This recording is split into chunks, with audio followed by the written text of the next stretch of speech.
जो दुनिया के आगे नहीं झुका, यहां तक कि हमारा वाला तो जाकर मुजरा करके आ गया, यहां तक कि उसकी शर्तों पर, ट्रंप की शर्तों पर हमने डील कर ली।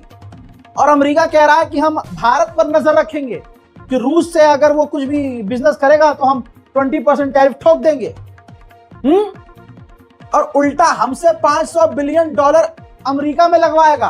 भारत की कृषि वाली चीजों को छोड़कर अब कृषि उत्पादक यानी खाद्य पदार्थ, खेती बाड़ी से जुड़ा हुआ सामान उल्टा हम अमेरिका से खरीदेंगे। यानी पूरी तरह से सरेंडर ने सरेंडर कर दिया। लेकिन यही ईरान एक अकेला पूरी दुनिया में अमेरिका के आगे झुका नहीं। तो यह रहा सबूत। इजराइल के ऑफिशियल्स का मानना यह है कि डोनाल्ड ट्रंप ईरान के आगे नरम पड़ गया है और डोनाल्ड ट्रंप कोई ज्यादा डिमांड ही नहीं कर रहा ईरान से। अब बस वो ये चाह रहा है कि जैसे तैसे बात खत्म हो जाए और इज्जत भी बच जाए। इस वजह से इजराइल का प्रधानमंत्री नेतन्याहू खुद जाएगा अमेरिका और एक बार फिर से डोनाल्ड ट्रंप को मनाने की कोशिश करेगा। ये है ईरान। लीजिए अब आगे की बात मैं बता देता हूं। ट्रंप चाहे कुछ भी कहे, ईरान का प्लान तैयार है, रिपोर्ट आ चुकी है। ईरान ने प्लानिंग कर ली है कि अमेरिका के बेस पर किस तरह से ड्रोन और मिसाइलें दागनी है, कौन सी मिसाइल्स, कौन से ड्रोन अमेरिकी बेस पर दागनी है। पूरा प्लान ईरान का भी तैयार हो चुका है। खुद इजराइल के ऑफिशियल ने इजराइल के मीडिया पर बैठकर यह बोला है कि अगर ईरान से जंग शुरू होती है तो ईरान की कुछ मिसाइलें यूरोप तक पहुंच जाएंगी। समझ रहे हैं? यह है ईरान का खौफ।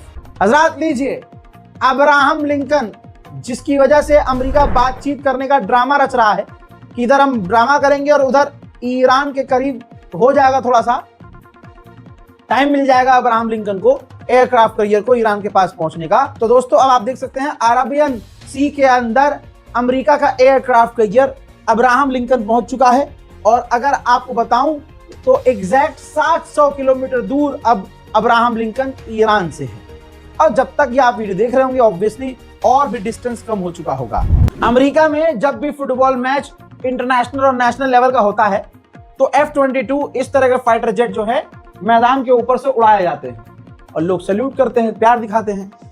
अब अमेरिका में जो फुटबॉल मैच कल होने वाला था और अभी भी हो रहा है, तो अब उस प्लेग्राउंड के ऊपर से फाइटर जेट उड़ना था F-22, जो नहीं उड़ा। जानकारी ये दी गई कि वो जो हमारे F-22 फाइटर जेट हैं, उन तमाम फाइटर जेट को जंग के लिए भेजा गया है। यानी ईरान से टकराव की स्थिति ऐसी है कि अमेरिका ने अपने तमाम बड़ी ताकतों को ईरान की तरफ रवाना कर दिया है और अमेरिका के अंदर फाइटर जेट अब उड़ नहीं रहे हैं छोटे मोटे कार्यक्रम के लिए। कतर के अंदर अमेरिका का परमाणु बॉम्बर तैनात है। उसी कतर में ईरान के विदेश मंत्री पहुंचे और कतर के ही अमीर से मुलाकात करके आए हैं। ईरान पर अरब देश चाहकर भी खुलकर जहर नहीं उगल पा रहे हैं, क्योंकि ईरान ने एक तो मोहब्बत दिखाई है कि भाई आप हमारे हैं, आप हमारे हैं, आप हमारे हैं, आप हमारे हैं, आप हमारे हैं। अब जिनको कह दिया आप हमारे यहाँ हैं, उनके यहाँ ही अमेरिका का बेस है और परमाणु बॉम्बर है तैनात। तो अब वो कंफ्यूज है कि यार एक तो ईरान हमको भाई बोल रहा है और हमारी जमीन का इस्तेमाल ईरान के खिलाफ हो तो भाई हम तो गद्दार कहलाएंगे।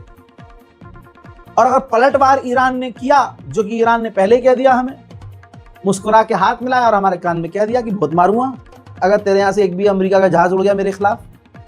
तो अब यहां पर अरब देश दोनों तरफ से फंसे हुए हैं।